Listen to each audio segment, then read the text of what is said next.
Hello mga kaibigan! Welcome back to another day. It's another vlog po natin. This is Brit Pinay Journey. Today it's April 26, 2021. Current time it's about 20 past 10 in the morning po dito. Before we start sa agenda today, I would like to say thank you very much whoever subscribed me, especially Tonton Official, thank you. We already 8 subscribers. Yay! So, thank you as well to Michael Sutton. He's the first person to subscribe me when I start my journey here in YouTube. Thank you as well to my Simple Creation. Also, the Organic Family. Thank you so much to subscribe me. And also, Efren Apostol. Thank you very much po sa pag-subscribe. Sana po hindi po kayo magsasawa sa pagpanunood ng aking vlog. Suportahan nyo po yung aking small YouTube channel. I'm so really grateful po sa inyo. Dahil po sa inyo, you giving me confidence to continue this journey here in YouTube. Today mga kaibigan, before we going to our allotment, I'm doing my laundry first mga kaibigan. Samahan niyo po ako magsampay ng ating laundry. Kasi we're gonna try to go to our allotment. Kasi I got a feeling that they might have frost early this morning again kasi sobrang lamig po talaga. Kaya't naka all black costume po tayo. Ito po yung costume natin for today. Papunta ng allotment. I-check po natin yung ating tanim doon. Subaybayan nyo rin din po yung DIY fence palette ni Brito na ginagawa kasi he's trying to fit in his work and his spare time. So, pasensyahan nyo na po mga kaibigan, parang late po yung ating pag-download ng ating video. So, pasensyahan nyo, sana po hindi po kayo magsasawa sa pagnunood at pagsusuporta sa aking small YouTube channel. Thank you so much po talaga.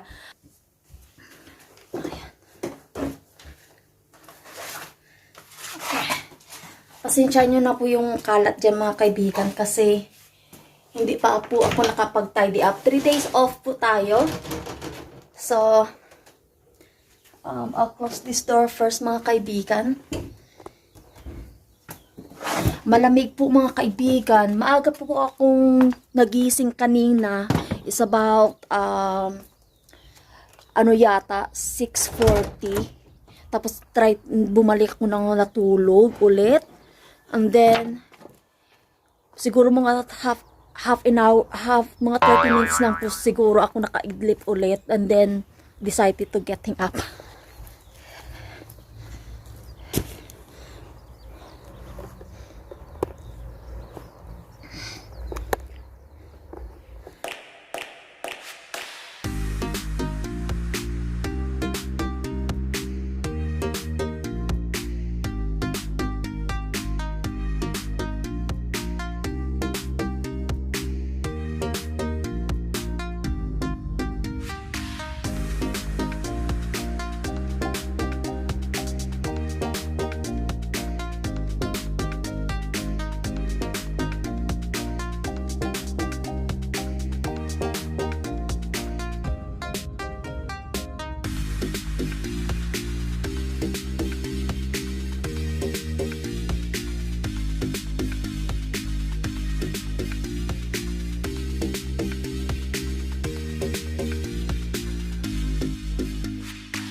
Yan na po mga kaibigan, tapos na po tayo pagsampay ng ating nilabhan.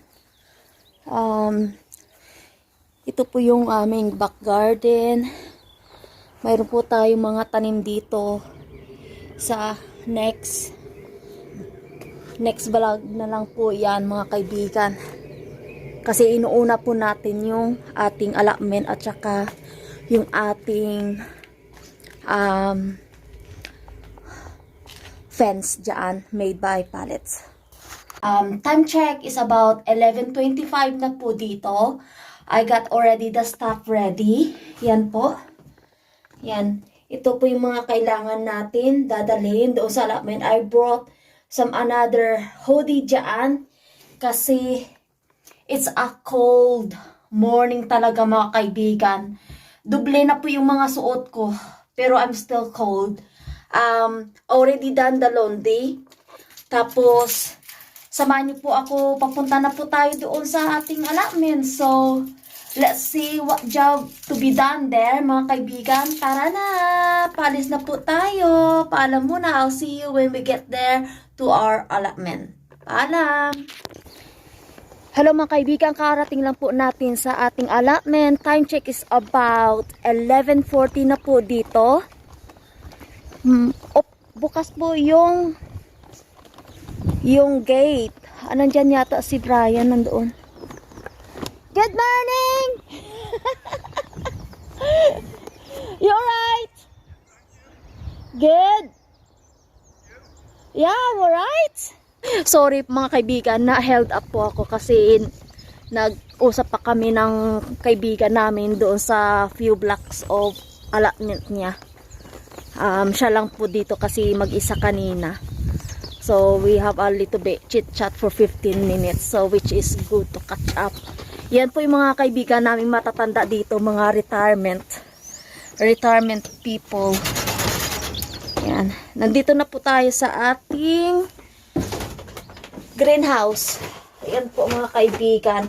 So, ang gagawin po natin mga kaibigan, i-check po natin muna yung tanim natin kasi early this morning, ang sobrang lamig mga kaibigan, nag-frost yata.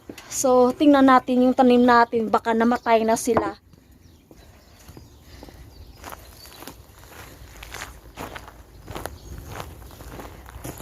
Ayan na po, matay na nga yung sweet corn. Wala na. Yan na po.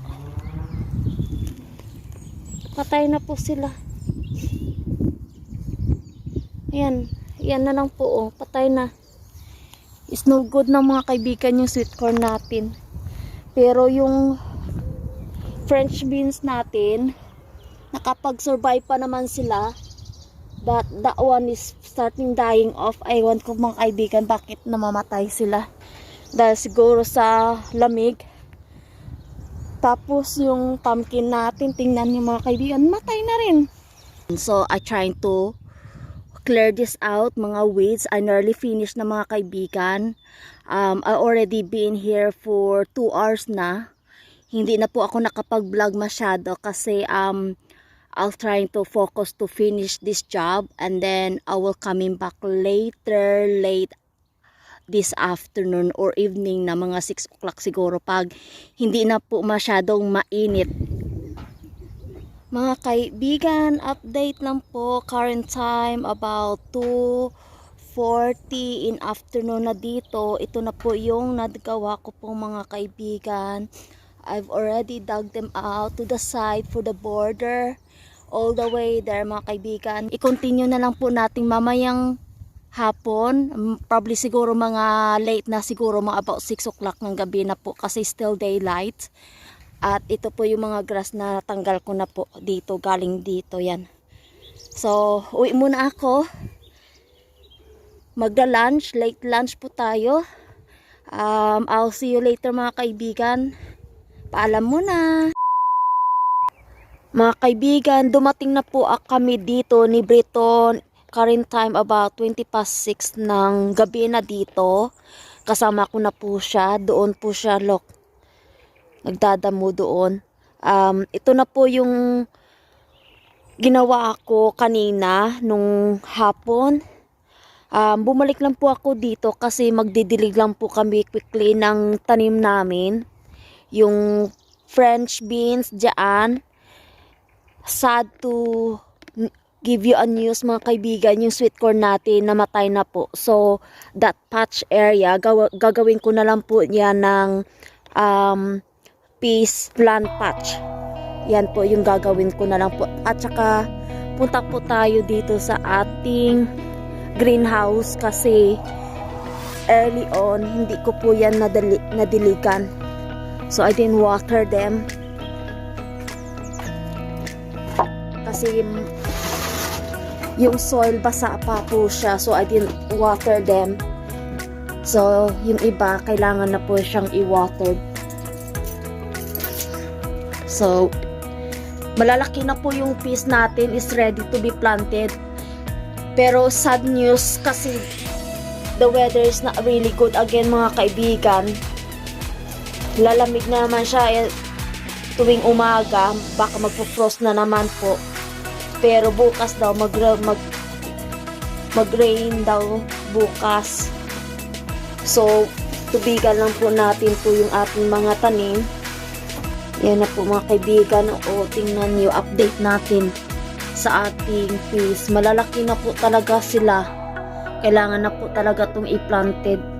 Kaso lang worried po ako na once I planted outside, baka mamamatay po sila kasi yung weather natin praning.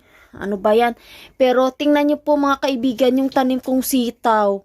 O malaki na po sila. O hanip, di ba? I-replanted ko rin po to. Dito ko na lang yata ilagay sa greenhouse.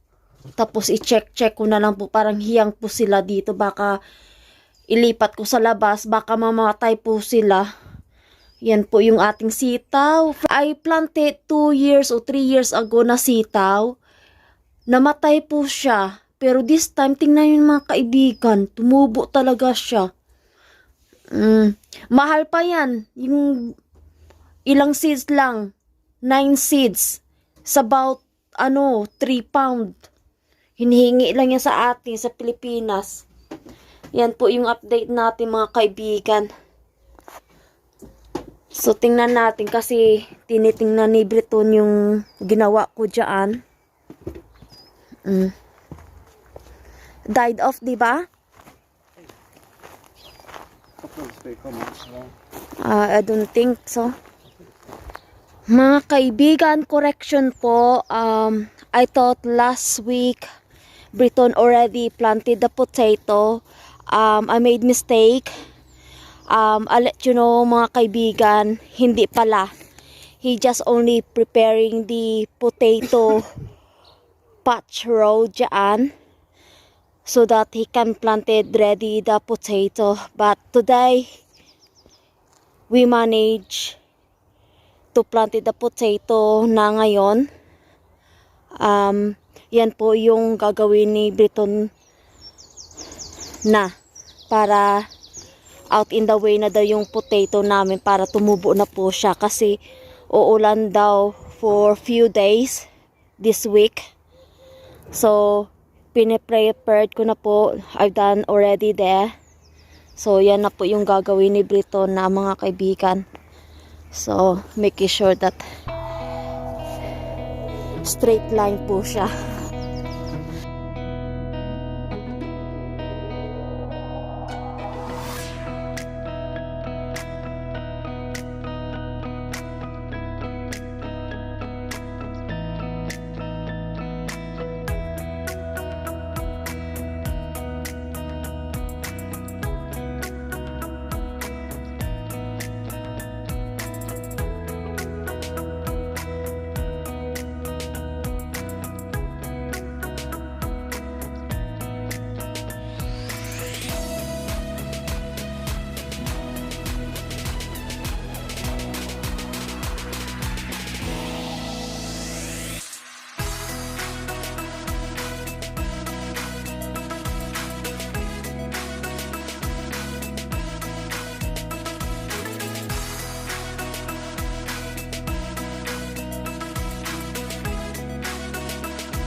Already planted the potato mga kaibigan. Yan. So, I'm not sure Briton gonna water them. I'm gonna try to clear that out, that side mga kaibigan. The French beans already watered. Yan po mga kaibigan.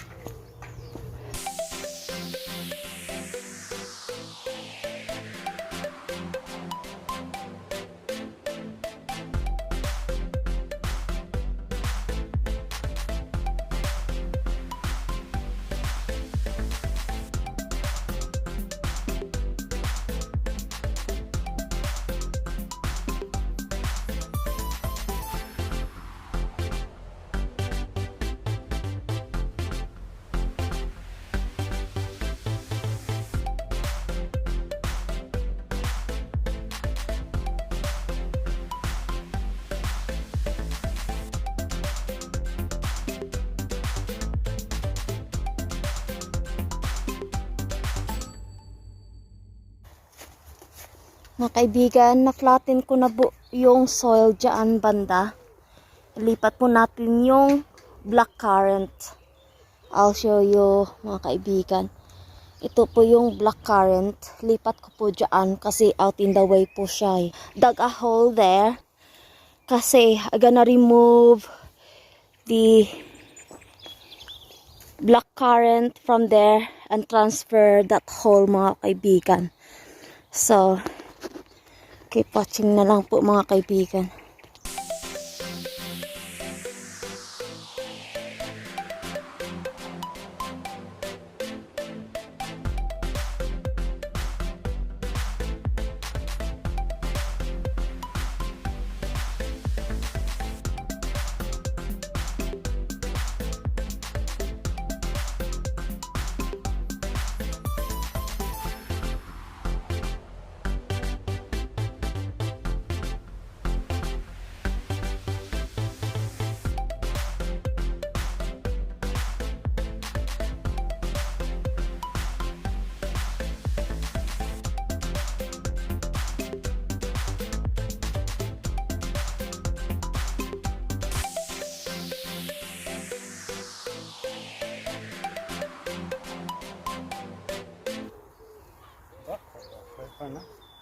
Doon.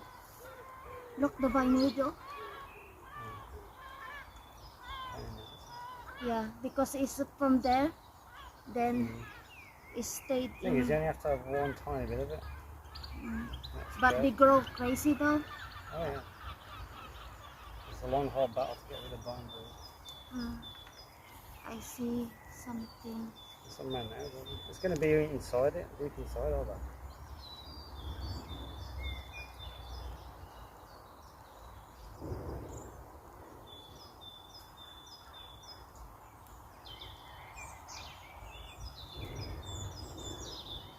So if it survives the transport.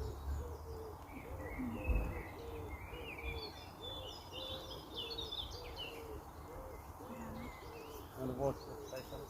Yeah, you don't mind to carry this for me? Help me to carry this, please.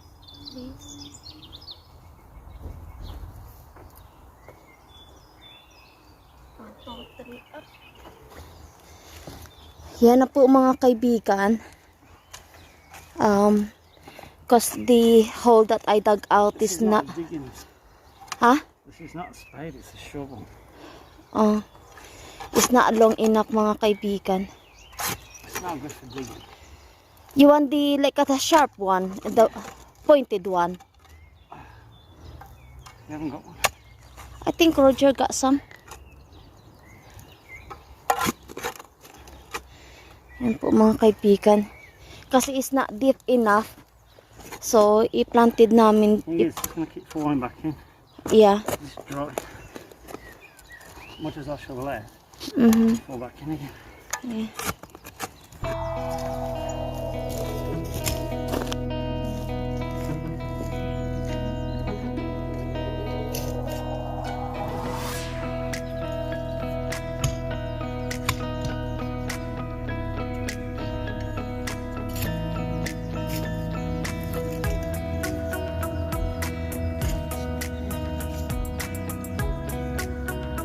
Laking bato. Gold!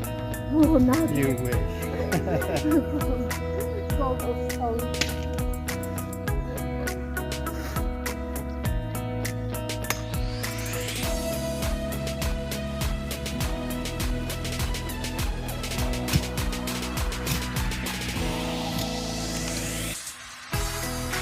Oh, maraming bato din.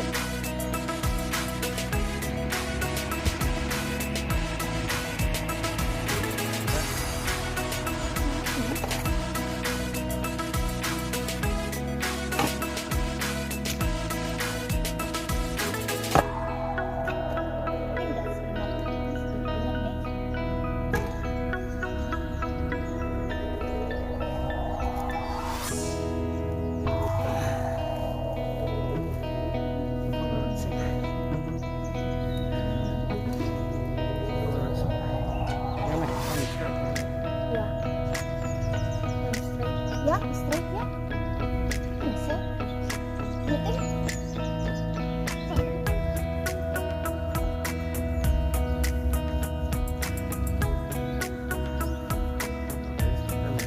Sandali lang.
Yan na po yung black currant plant namin na di-transfer dyan.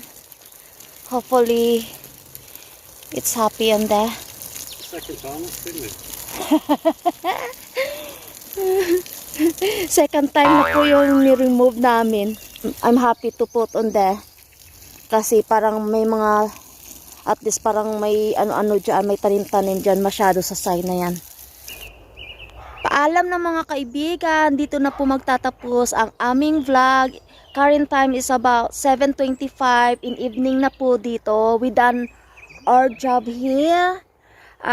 Tsaka pauwi na po kami. So if you like this video, please give us thumbs up, like and share, and give us a comment as well mga kaibigan. Don't forget to subscribe our channel. This is Pinay Journey. Paalam na po. And thank you for watching mga kaibigan. Paalam na.